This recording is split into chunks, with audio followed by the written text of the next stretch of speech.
말씀 시편 13편 1에서 6절 말씀입니다. 시편 13편 말씀을 대독하여 읽겠습니다. 여호와여, 어느 때까지니이까 나를 영원히 잊으시나이까? 주의 얼굴을 나에게서 어느 때까지 숨기겠나이까? 나의 영혼이 번민하고 종일토록 마음에 근심하기를 어느 때까지 하오며 내 원수가 나를 치며 자랑하기를 어느 때까지 하리이까? 여호와 내 하나님이여, 나를 생각하사 응답하시고 나의 눈을 밝히소서. 두렵건대 내가 사망의 잠을 잘까 하오며 두렵건대 나의 원수가 이르기를 내가 그를 이겼다 할까 하오며 내가 흔들릴 때에 나의 대적들이 기뻐할까 하나이다. 나는 오직 주의 사랑을 의지하였사오니 나의 마음은 주의 구원을 기뻐하리이다. 내가 여호와를 찬송하오리니 이는 주께서 내게 은덕을 베푸심이로다. 아멘. 할렐루야. 우리 주님의 크신 평강이 오늘도 여러분과 함께 하시기를 바랍니다. 시편 13편의 말씀입니다. 우리가 인생을 살아가다 보면 끝이 보이지 않는 캄캄한 터널을 지나가는 것과 같은 때를 마주하게 됩니다. 아무리 소리쳐 불러보아도 메아리조차 들리지 않는 것 같은 침묵의 시간, 하나님이 과연 내 기도를 듣고 계신가 의심이 드는 고통의 밤이 우리에게도 간혹 찾아올 때가 있습니다. 오늘 우리가 함께 볼 시편 13편은 바로 그런 영혼의 깊은 밤을 지나고 있는 한 신앙인의 적나라한 고백을 담고 있습니다. 이 시는 불과 6절밖에 되지 않는 짧은 시입니다. 그러나 시편 전체에 흩어져 있는 약 36편의 탄식시들이 가진 특징들을 가장 압축적이면서도 선명하게 보여주는 탄식시의 교과서 같은 그런 본문입니다. 보통 탄식시는 세 가지의 흐름을 갖습니다. 첫째는 고통 가운데 있는 시인의 절규와 탄식, 둘째는 절망적인 상황에서도 포기하지 않고 하나님께 매달리는 간구, 그리고 마지막 셋째는 그 간구가 이미 응답되었음을 확신하며 미리 드리는 찬양입니다. 탄식, 간구, 찬양, 이 세 가지 요소가 오늘 본문 시편 안에 아주 드라마틱하게 녹아져 있습니다. 먼저 1절과 2절을 말씀을 보시면 시인이 절박하게 외칩니다. 여호와여, 어느 때까지니까? 나를 영원히 잊으시나이까? 주의 얼굴을 나에게서 어느 때까지 숨기시겠나이까? 1절과 2절 짧은 두 구절 사이에 어느 때까지니까? 라는 탄식이 무려 4번이나 반복되고 있습니다. 단순한 질문이 아니죠. 견딜 수 없는 고통의 시간을 지나는 자의 비명과 같은 그런 외침입니다. 하나님, 지금까지도 나는 너무나 힘들게 버텨왔는데 도대체 얼마를 더 참아야 합니까? 얼마를 더 기다려야 하나님의 구원을 볼 수 있습니까? 이게 굉장히 절규에 가까운 하소연인 것입니다. 그런데 여기서 시인이 사용하는 표현들을 주목해 보시면 나를 영원히 잊으시나이까? 주의 얼굴을 나에게서 숨기시겠나이까? 이렇게 묻습니다. 이 문장 속에서 우리는 시인과 하나님 사이 아주 특별한 관계를 좀 발견하게 되는데요. 우리가 인간관계 속에서 이런 말을 언제 나를 이렇게 잊을 수 있어? 나에게서 얼굴을 이렇게 숨길 수 있어? 이렇게 묻는 경우는 특별한 관계가 있을 때 합니다. 아무도 모르는, 그러니까 지나가는 행인이나 그냥 처음 보는 사람에게 왜 내 연락 안 받아? 언제까지 날 피할 거야? 이렇게 따질 수 없습니다. 따지지 않습니다.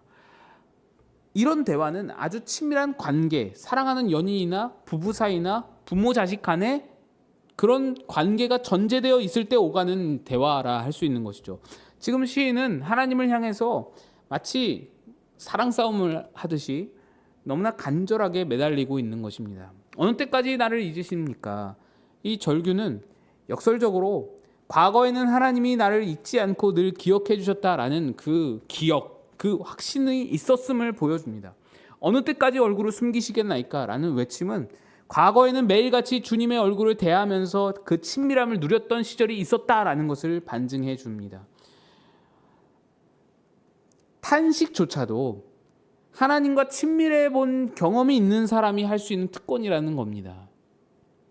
하나님과 깊은 사귐 속에서 은혜를 맛보고 기쁨을 누려본 사람만이 지금 느껴지는 하나님의 부재가 얼마나 큰 고통인지를 뼈저리게 느낄 수 있는 것입니다.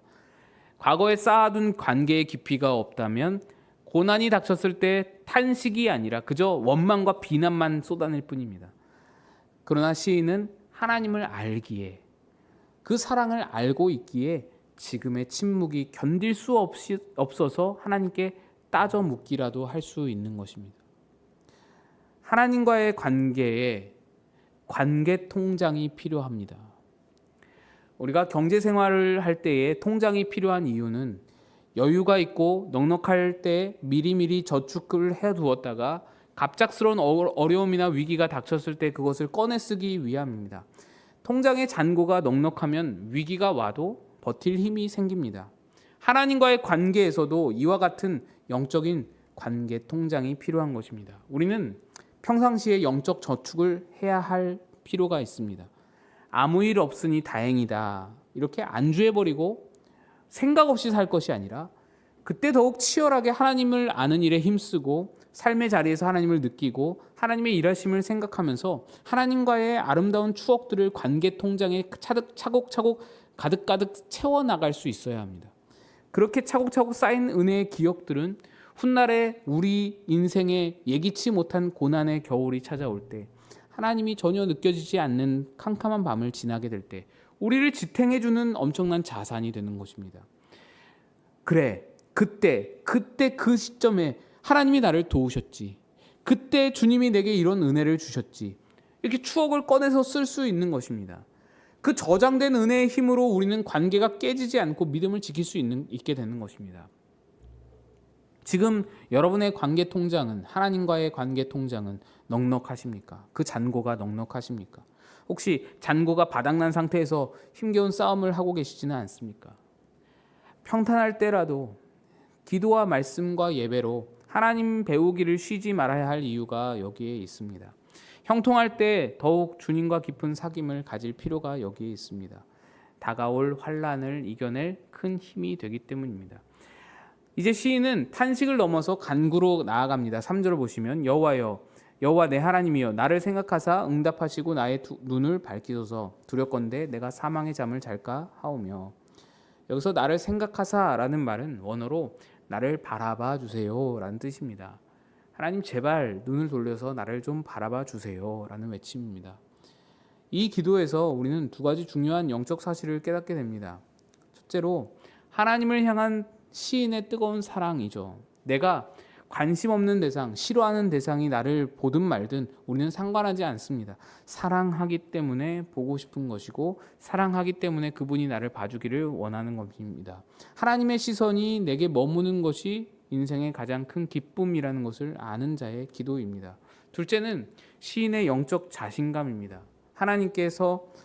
하나님께 나를 샅샅이 뜯어봐 주세요 라고 말할 수 있는 사람입니다. 하나님 앞에 거리낌이 없다는 것입니다. 이게 죄가 없어서 거리낌이 없다는 것이 아닙니다. 하나님이 자신과 맺으신 관계를 믿는 믿음으로 거리낌이 없다는 것입니다. 아담이 범죄한 후에 나무 뒤에 숨었던 것은 자기 죄로 말미암아 받을 벌이 두려워서 그렇게 숨었기도 했지만 그보다 더 큰 것이 하나님과 관계가 깨어져서 하나님을 멀리 떨어진 타자로 느꼈기에 하늘 위에서 팔짱 끼고 지켜보다가 잘잘못을 가르는 심판자로 여겼기 때문에 나무 뒤로 숨은 것입니다. 하지만 오늘 시인은 다릅니다. 하나님 나를 봐주세요. 내 삶을 주목해 주세요. 이는 하나님이 자신과 맺으신 언약적 관계를 믿는 믿음에서 나오는 힘입니다. 하나님이 자신을 어떻게 묶으셨는지 그렇게 이해하는 자로서 담대함을 가지게 된 것입니다. 마치 엄마와 애착관계 형성이 잘 형성된 아이가 자기 잘못으로 화를 내고 매를 들고 있는 엄마에게 그 품을 파고들며 안기듯이 하나님과의 관계를 기반하는 믿음에서 영적 자신감을 보이는 것입니다. 그리고 5절을 보시면 이 시의 놀라운 반전이 일어납니다. 상황은 아무것도 변한 것이 없는데 시인의 태도가 바뀝니다. 5절 나는 오직 주의 사랑을 의지하였사오니 나의 마음은 주의 구원을 기뻐하리이다. 여기서 시인이 의지한다고 고백한 주의 사랑이라는 것은 헤세드입니다. 이건 감정에 따라 변하는 사랑을 말하는 게 아니고 언약적 사랑, 신실한 인애, 끝까지 책임지는 사랑, 변함없는 하나님의 신실한 사랑을 의미합니다. 하나님의 율법과 언약의 울타리 안에 머무는 자에게 하나님께서 약속하신 결코 취소될 수 없는 취소하지 않으시는 사랑을 말합니다. 시인은 죽음의 공포 앞에서도 죽을 것 같은 공포 앞에서도 자기 지난 삶을 돌아보았습니다. 그리고 확신하는 겁니다. 나는 비록 지금 고통 속에 있지만 나는 하나님의 언약 백성이다. 내가 지나온 모든 추억들, 하나님과의 관계를 보니 그가 나에게 베푸신 것은 그냥 하신 일이 아니다. 언약의 관계 가운데서 내게 베푸신 은혜이다.